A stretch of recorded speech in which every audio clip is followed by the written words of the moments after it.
Hau ez, hau mehatxu bada. Filosofia bezala martxan eta mastiral izena,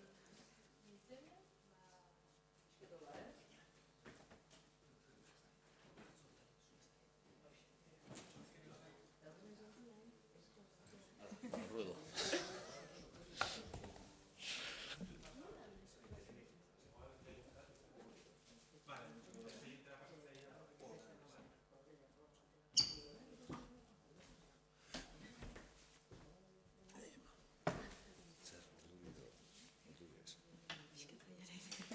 Ni beti.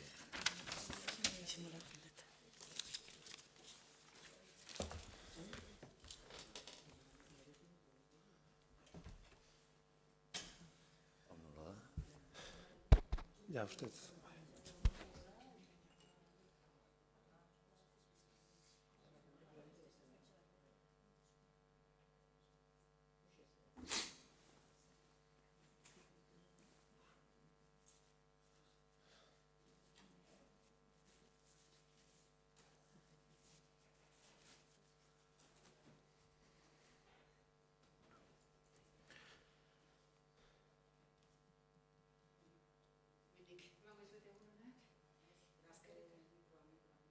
Segundo bakarrik emaniz. Ados. Bueno. Egun on denoi, eskerrik asko etortzeagatik saio honetara. Argitalpen zerbitzuak, Euskal Herriko Unibertsitateko argitalpen zerbitzuak, bere filosofia sailean liburu berri hau atera du, Agustin Arrietaren Gogo eta bide irekiak. Eta gaur, liburu hori aurkezteko, hementxe daukagu erdian egilea, eta bere ezkerretara Irati Zubia, eta eskobitara Beñat Zarasola.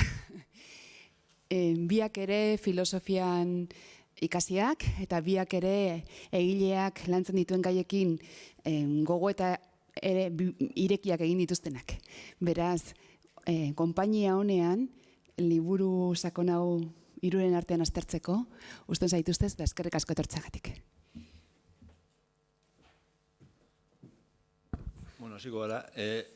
Nik egingo duana da sarreratxo bat edo aurkeztu liburuaren ezaugarri orokor batzuk eta gero hitza emango die Beñati eta Iratiri. Lehenik eta behin eskerrak emana ditut. Koldo Mitxelena kulturuneko arduradunei eta langilei ekitaldi hau posible egiteagatik. Beren Altunari eta Teresa Agirre Azaldegiri. Teresa Agirre Azaldegi EHUko argitalpen zerbitzuko burua da eta bere laguntza ezinbesteko izan da liburu honek argia ikus dezan.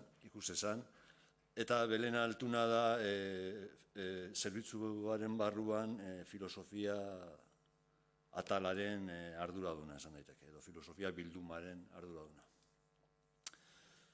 Eta azkenik nola ez, Iratiri eta Beñati hemen egoteagatik. Liburuari buruz, ideia orokor batzuk. Liburu hau sortu da modu berezi batean, hori da nire irudipena behintzat.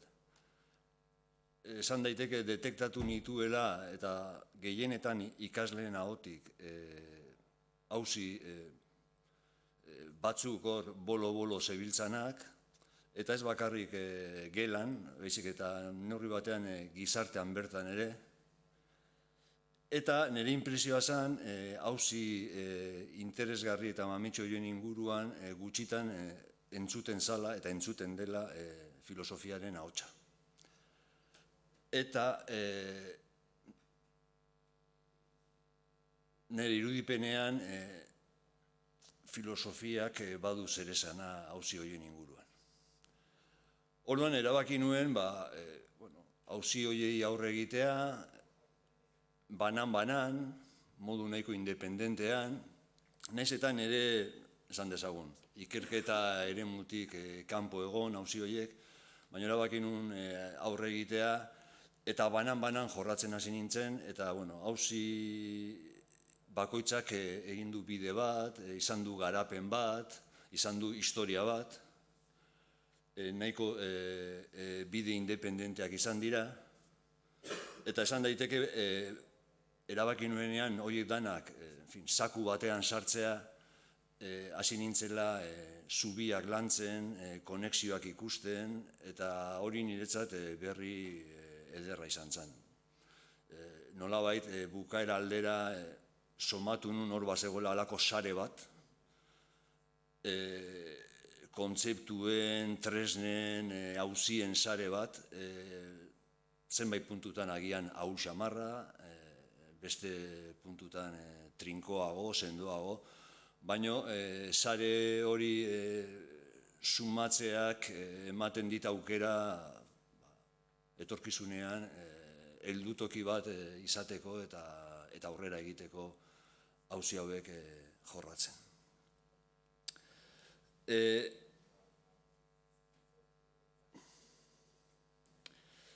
Izenburua gogoeta bide irekiak da, eta azpimarratuko nuke irekia dela bi zentzutan, batetik zerrenda irekia da.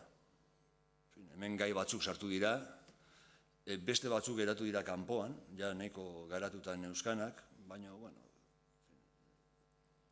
kontu nahiko luzea da, hori azaltzea, arrazoi desberdinengatik esan duen, hau kanpoan, hau barrura, hau kanpoan, hau barrura, horan benetan irekia da. Ez daukat arrazoi sendo bat esateko, hau zergatik sartu duzu hemen eta bestea.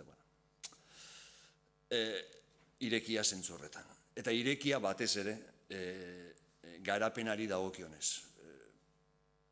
Auzi hauek ez dute amaierarik. Irekita geratu dira, zalantza ikur askorekin, baina inpresioa daukat pauso batzuk eman ditu dela aurrera, gai batzuetan agian pauso horiek ahulagoak izan dira beste batzuetan baino. Baina azkenian bidea eginda, bukaera aldera ikusi dut nola bidea adarkatzen zen, eta hor geratu da. Hor geratu dira bide horiek, eta niretzat berri hon bada, neurri batean, bigarren berri hona, etorkizunean badaukadalako zeri heldu eta zer egin.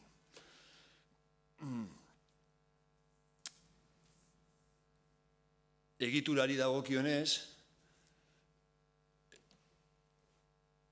erabaki nun lau zatitan banatzea testua. Lehenengo zatian, protagonista nagusiak artea, fikzioa, umorea, adierazpen askatasuna, horiek dira protagonista nagusiak, eta nire buruari galdera batzuk egin dizkiot, zer ematen du arteak, zer nolako ezagutza ematen du arteak, artea izan daiteke imorala, eta imorala balin bada zer egin behar dugu. Adierazpen askatasunen auzia hor sortzen da, eta antzeko galderak egin ditut umorearen inguruan, fikzioaren inguruan, orduan hori da pixkat terrenoa, eremua. Eta hor, ibili naiz, galdera batzuei aurre egiten. Bigarren partean, protagonistak beste batzuk dira. Esango nuke egia, neutraltasuna, objektibotasuna, horrelako kontzeptuak jarri ditu dela fokoaren erdigunean. Eta, halako kezka bat dago, atal edo zati horretan, kontzeptu horien inguruan iruditzen zaidalako kontzeptu horiek gutxiesten direla egungo gizartean, eta nik eskatuta nago horrekin. Orduan, ora aipatzen da egia osteko aroa, egun, esango nuke ia modan dagoen auzia. Egia ostekoari buruz entzuten dut asko, tertulietan, ikuspuntu askotatik, baino gutxitan entzun dut filosofoaren ahotsa, eta niretzat harrigarria da kontuen izanik egia dela filosofian betidanik jorratu den gai bat, eta itxura guztiaren arabera etorkizunan ere hala izango da. Orduan, saiatu naiz, kezka horren iturriak argitzen, eta kezka horren alderdiak jorratzen, hori da bigarren parte horretan, bigarren zati horretan egin dudana. Hirugarrenean, esan daiteke natura, kultura, dikotomia horren inguruan buelta batzuk eman ditu dela, esaten da gizakia dela izaki natural bat, esaten da gizakia dela izaki kultural bat, eta hor ikuspuntu oso diferenteak daude, batzuentzat gizakia nagusiki da kulturala, beste batzuentzat gizakia nagusiki da naturala, eta hor eztabaida horretan murgildu naiz, eta saiatu naiz esaten, labur esan da, muturreko jarrerak oso problematikoak iruditzen zaizkidala, eta azken finean trivialidade bat, gizakia kulturala da, naturala da, hor erdi bide horretan kokatu behar da, baina gero xetasunetan dago eztabaidaren interesa. Hora, parte horretan, zati horretan ere aztertu dute animalien auzia, animalien eskubideen auzia, eta askatasunaren eta erantzukizunaren auzia. Eta azkenik, laugarren partea hezkuntzari lotzen zaio. Eta hezkuntza da gai handi bat, eta gai horren barruan, galdera zehaz batzuk jarri ditut mahai gainean, ea, esate baterako, zer eman dezakeen erlijioak hezkuntza sistemaren baitan. Eztabaida dago, airean dago, ematen du gobernu berriak, Espainiako gobernu berriak, erlijioa ematen du. Kanporatuko duela, ibiltzen da kanpora, barrura, eztabaida horren inguruan zozer esan nahi dut. Kezkaz ere aztertzen dut ea humanitateen funtzioa zein izan daite, humanitateen funtzioa eta filosofiaren funtzioa hezkuntza sisteman. Aldi berean, zein den humanitateen, artearen, zientzien arteko harremana, eta nola harreman hori nola eraman behar den hezkuntza sistemara. Pixkat, eztabaida horiek, pilpilean dauden eztabaida horietan, ideia batzuk landu ditut. Eta hori da nagusiki labur esan da, testu honetan egiten dana, lan honetan egiten dana. Eta bukatzeko bakarrik ideia bat, nik ez dakit, naiz gauza baloratzeko liburuaren sakontasuna, zorroztasuna noraino iristen den, baina saiatu naiz eskontzen zorroztasun puntu bat ulergarritasunarekin. Eta hor, nire ahalegina izan da aipatzekoa, esan nahi dut, aipatzeko esaten duen esan nahi dut gauza simple bat, ordu asko pasa ditut hori egiten. Ulergarritasun maila areagotzen, nolabait esan da. Testua urrasten behin eta berriro, eta gala ere, orain berrirakurri ditu danean pasarte batzuk, zalantzak piztu zaizkit, baina, eta betiko kontua da. Azpimarratuko nuke hori, ulergarritasunaren apostu bat badagoela. Ni nahi dut testu hau nire gelatik edo fakultateko geletatikan kanpora ateratzea, hori nahi dut. Beste testuinguru batzuetan zentzuzko izatea, nolabait esan da.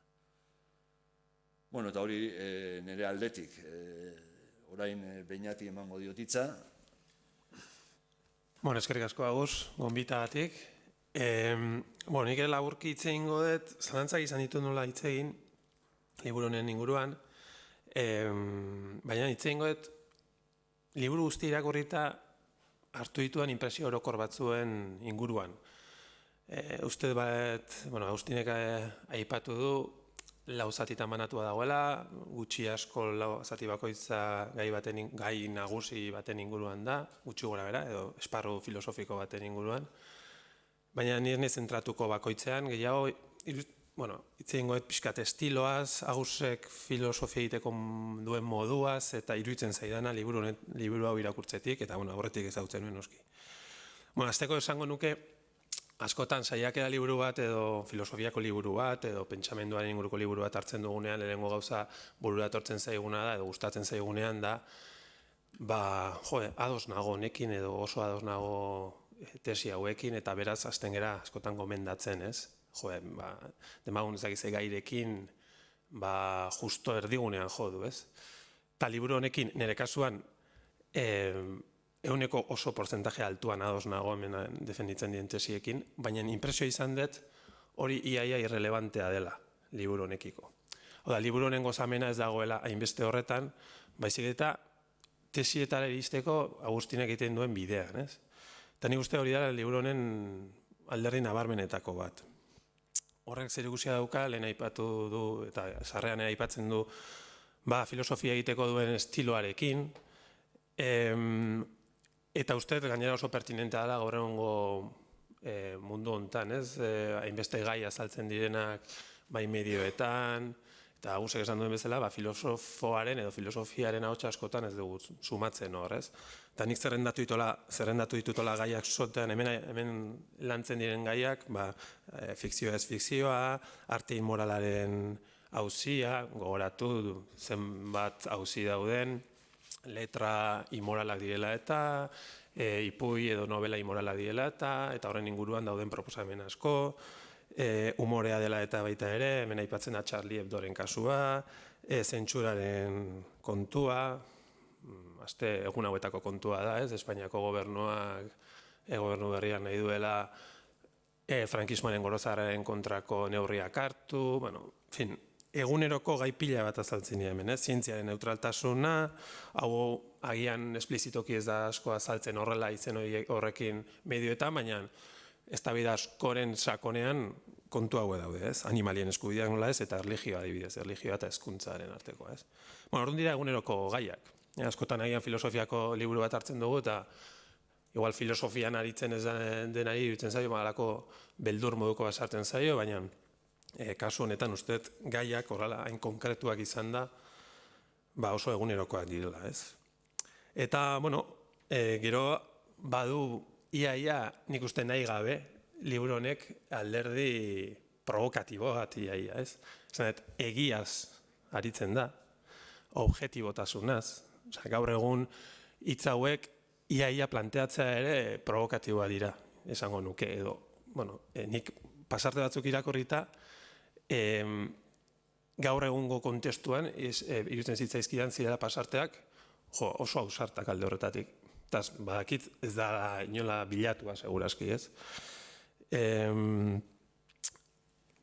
Gero, Agusek egiten duen filosofiako moldea ere, niretzat oso interesgarria da, ze nolabait erdigunean auzi filosofikoa daude, ez? Edo arazo filosofikoa daude. Eta hortik hasten gera pentsatzen, hasten da pentsatzen Agus, ez?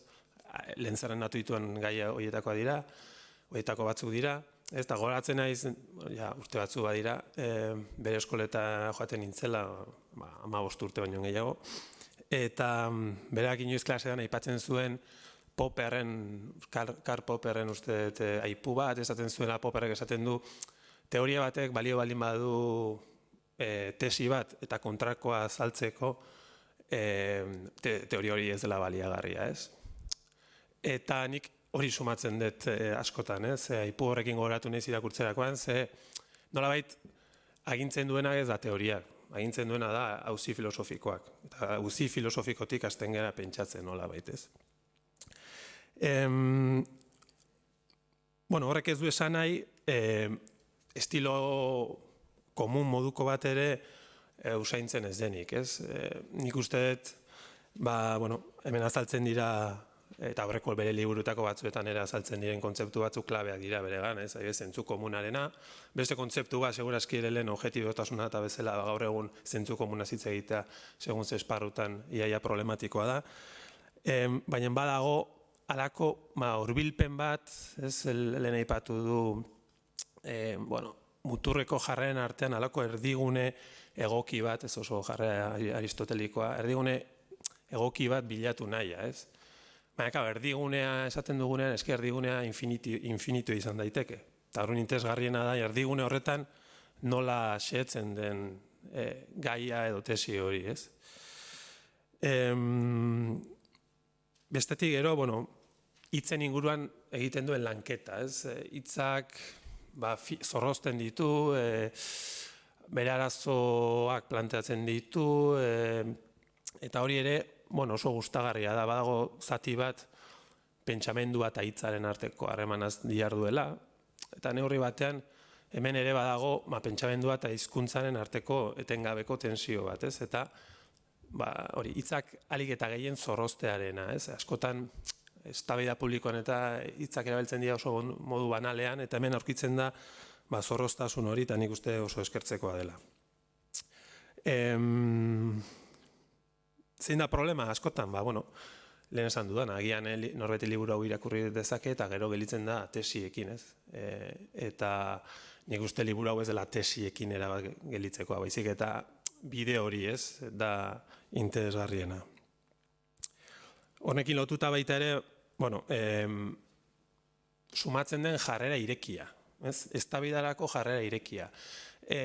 Gai asko dira, gai asko eta asko problematikoak, pasio asko gurutzatzen diren gaiak dira, baina agusek beti oso modu irekian lantzen ditu. Bere proposamenak egiten ditu, baina ez dago dogmatismoren zantzurik. Neurri horretan oso liburu antidogmatikoa iruditu zait. Eta gainera praktikara eramaten du aldarrikatzen duen hori. Zalantzak azaldu barritunean azaltzen ditu. Eta, honekin galdera bat daukat, baina gero igual galderetan botako diot, Agusin, honekin lotuta. Lehen esan dudana, nolabait, lau zatitan banatua dago, ez, Agusek esplikatu du, esan ezagun filosofiako esparru nagusiak, estetika, lehenengo atala, gutxi gora bera, bigarrena epistemologia, hirugarrena etika, eta gero hezkuntzaren ingurukoa. Eta bat falta zai baita ere, ontologia edo metafisika, eta ez dakit den, hau ja orain botako izu galdera, ez dakit den provokatibo egia ez izateko edo metafisikaz aritzaz, gaur egun metafisikaz edo ontologia hitz egitea ere iaia problematikoa da. Hori da, igual, antolamendu honetan, esplizitoki behintzat agertzen ez den atala. Eta, bukatzeko esan nahiko nuke ere bai,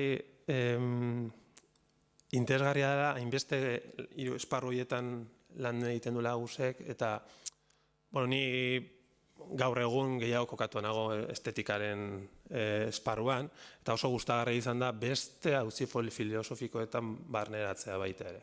Gaur egun ere, joera geroz eta handiago du espezializaziorako, badakigu, gai oso konkretuetan aritzen gara askotan, eta liburu honek badu irekitasun, lehen esan duan irekitasun horrekin lotuta, badu borondatea filosofiako alik eta esparru zabalenetan aritzekoa, eta elkarren artean erlazioak ere sumatzen dira, eta hori da niretzat liburu honen puntun interesgarrienetako bat. Eta horrekin bukatzeko eta lotuta baita ere, zitazio estilo neurritxu bat erabiltzen duela. Batzutan badakigu idazkera akademikoan zamatzen dugula zitez, etengabe, eta lehen esan duen idazkera arregi eta horrekin lotutan ikuste horrek asko laguntzen duela. Eta era berean autore batzuk ere ekartzen ditu, eta nire kasuan adibidez batzuk deskubrimenduak izan dira, eta horren inguruan irakurleak badauka sakontzeko aukera ere bai. Beraz, eskerrik asko, eta nire aldetik horixe. Zondo.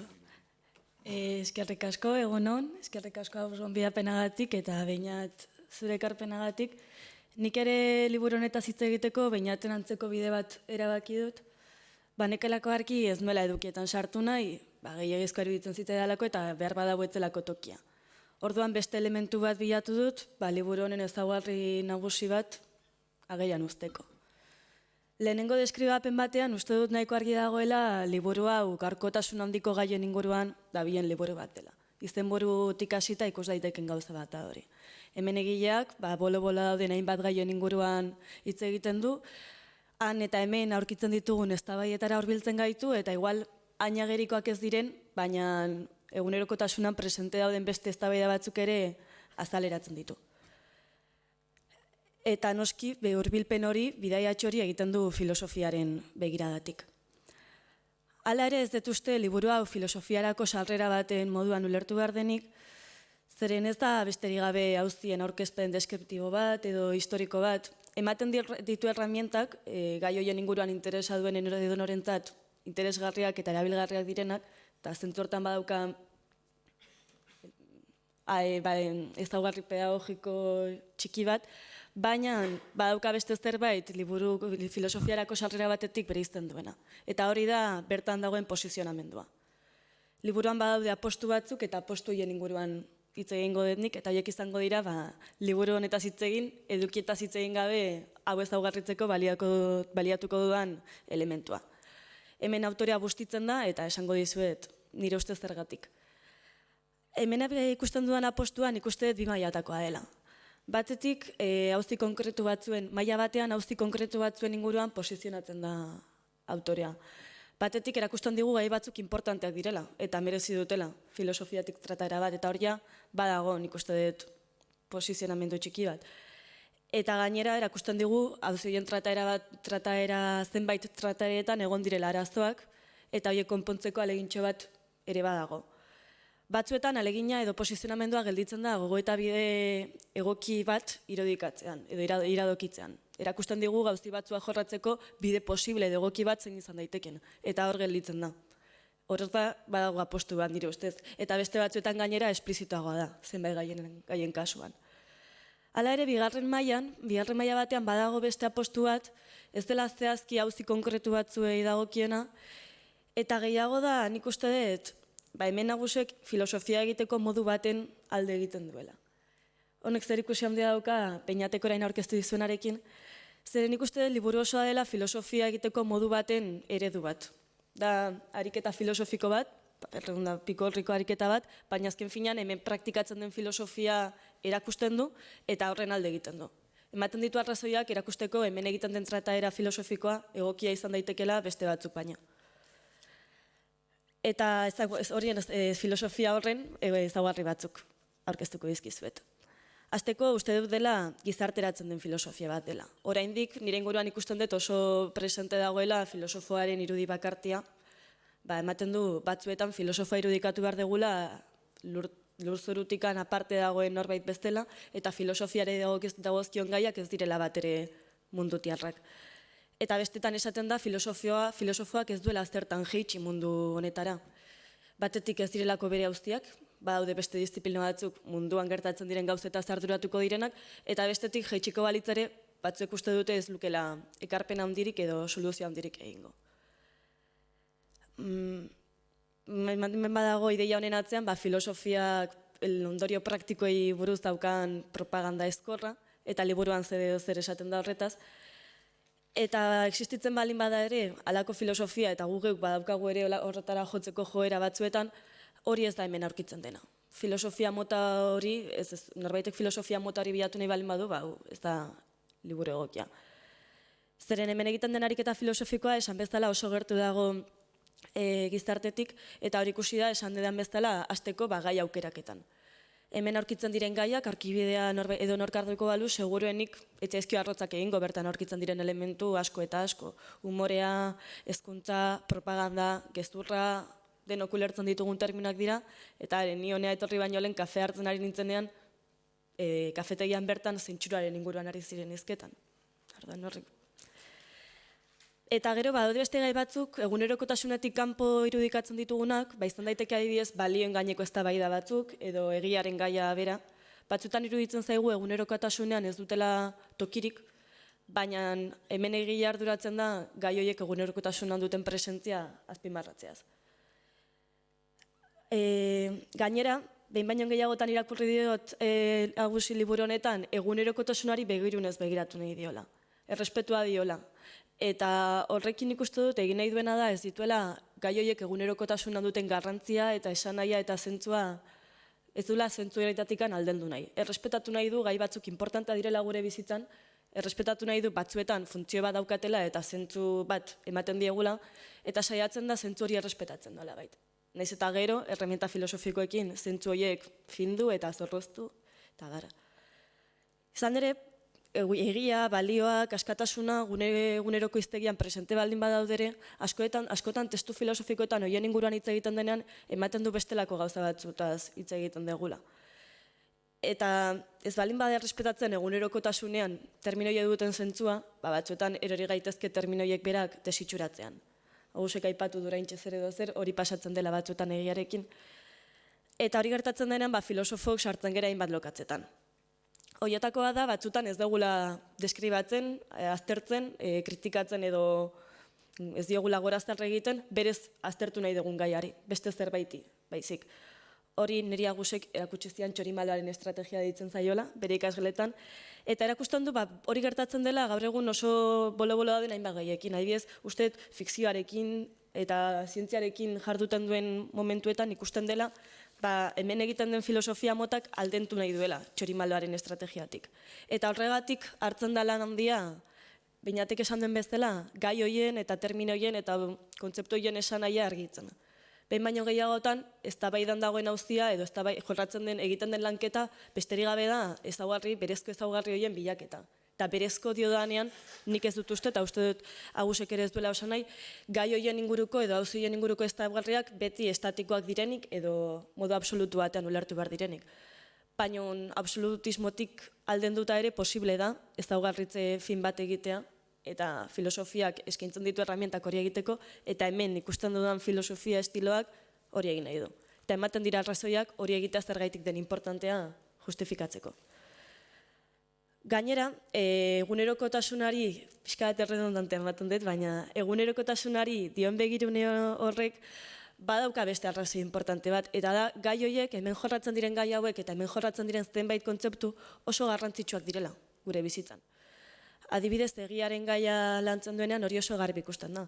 Egiak, balioek badute funtzio bat gure bizitzan, eta horiek desitxuratzeaz gain, batzuetan ondorio oker batzuetara aristen gara maila ezagutza mailan edo maila teorikoan, horiek desitxuratuz, baina maila praktikoan, lurzoru hontan, ere baditu eraginak horrek.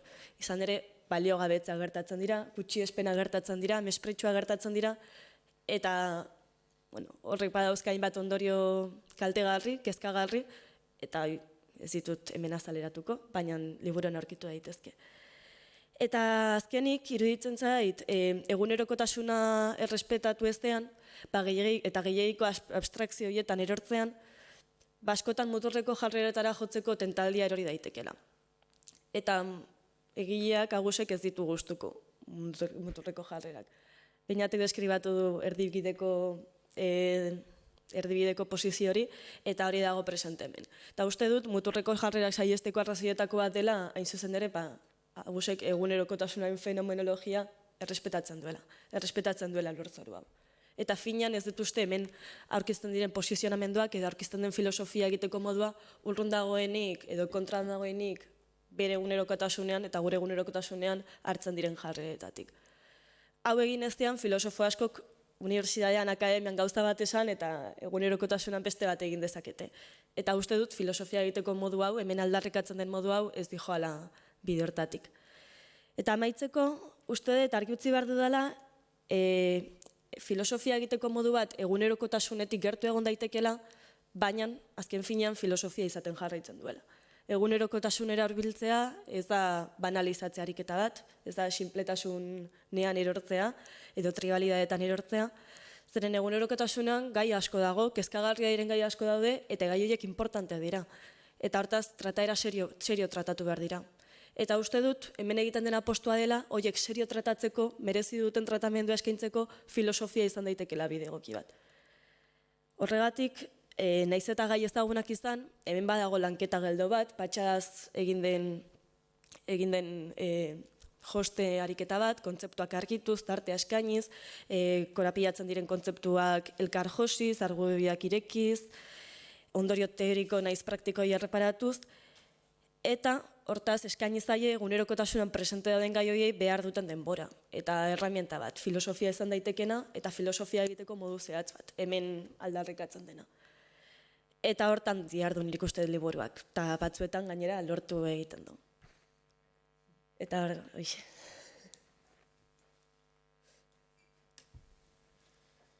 Ni ez dut gehiago izango, nahiko ondo atera naiz argazki honetan, eta hobez ikutzea. Baina, estimatuta benetan, unkituta neurri batean ere bai. Bakarrik, behinateke galdera zehatzago bat egin du, metafizikaren falta, bai, baneukan gai bat, eta neurri batean bauzkat horri batzuk, eta da, errealitatea nola sailkatzen dugu. Eta nire ustez hauzi hori metafizikoa da. Liburuan badaude pista batzuk, gai horren inguruan, toki diferentetan, baina asko interesen zegan hauzia da, nola sailkatzen dugu. Hor dago generoaren hauzia, natura sailkatzeko modua, gaitz psikologikoak sailkatzeko modua, sailkapenen mundu hori interesatzen ikaragarria eta gainera lotzen da gero beste auzi batzuekin hemenera agertzen direnak, baina ez naiz ausartu horretaz kapitulu bat idaztera gehiago landu behar ditu dalako auzi horiek. Da estereotipoen auzia esate baterako. Estereotipoak sortzen dira sailkapenei atxikita eta dute dimensio etiko bat, dituzte ondorio praktikoak, estereotipo horiek, hauzi hori asko interesatzen zait. Eta mai gainean badauzkat testu batzuk, baina bidean dago. Hori da esan dezakedana, gabezi horren inguruan badago, estereotipoen inguruan, sailkapenen inguruan, baina hor gai hori iruditzen zait apasionantea, baina itxaron behar dut. Ez dut planteatu gabezi moduan, esan dut, Degare egin zaidala, beste egin. Hala da. Egon zan hor, pixkat beste kapitulo bat, baina ez dut nire burua presi ikusten behin. Ez dakit, norbaitek zeo zer komentatu nahi badu, edo galdetu, edo ez dakit, edo...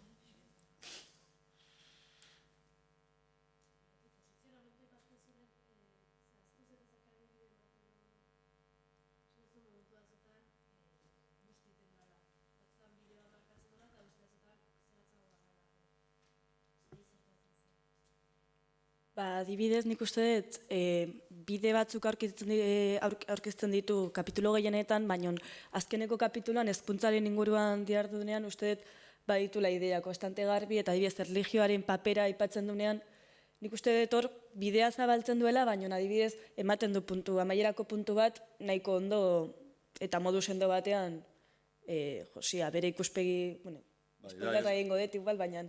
Segurazki da kapitulu horik aldarrik atzaileena, esango nuke, laizismoaren aldeko apustu bat dago, baina, saiatzen naiz, eztabaidatu dut gai honetaz foro diferentetan, eta eztabaida konplexua da. Hemen, zuk esan duzun bezala, bukaeran defendatzen dut tesi gogor bat, esan nahi edo irmoago bat, ez dakit, gai horren edo eztabaida horren inguruan. Hor, garbi dago igual kapitulu horretan, da garbienetako bat. Beste batzuetan igual posizionamendu badago, baina hala ere guaindikan geratzen dira bide batzuk, posizionamendu horren barruan. Eztabaida guaindikan garatu behar da, baina... Adibidez, badago kapitulu bat askatasunaren inguruan, eta iruditzen zaitora adibidez posizionamendua dagoela, baina bide egokia zein izan daitekeen markatuz. Aurkezten ditu bide ezberdin batzuk, eta ematen du arazo gutxiago edo gomendagarria izan daiteken bidea ematen digula, baina ez digu erantzun zehatz bat ematen. Bai, hori deskripzio perfektua da. Hori askotan egiten ez. Esan, begira, ni bide honetatik ez. Eta eman arrazoi bat. Baina beste aldean bide asko daude oraindik. Eta ordan, hor badago garbiketa bat, baina ez dago helmuga argi bat, ere ez. bai, hori estrategia orokorra da liburu.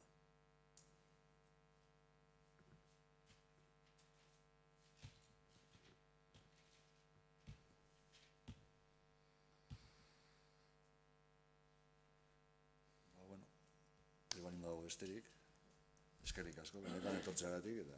Eskerrik asko.